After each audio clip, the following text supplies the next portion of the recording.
ഈ തിങ്കളാഴ്ച ഫെബ്രുവരി 2 തിങ്കളാഴ്ച മഗ്‌രിബോടുകൂടി വരുന്ന സമയത്താണ് നമ്മൾ 3 യാസീൻ ഓതേണ്ടത്.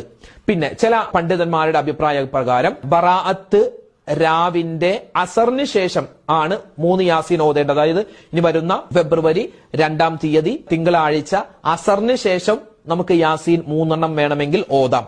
അല്ലെങ്കിൽ ഏറ്റവും നല്ല സമയം വരുന്ന ഫെബ്രുവരി 2 തിങ്കളാഴ്ച മഗ്‌രിബിന് ശേഷം 3 യാസീൻ ഓതലാണ്.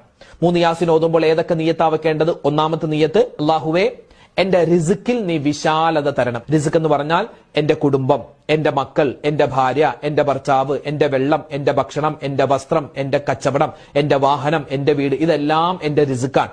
എന്റെ ആരോഗ്യം, ഇതിലൊക്കെ നീ ബറക്കത്ത് തരണം. അങ്ങനെ ഒരു നിയ്യത്തിൽ ഒരു യാസീൻ ഓതുക. രണ്ടാമത്തെ യാസീൻ ഓതേണ്ടത് എന്തിനാണ്?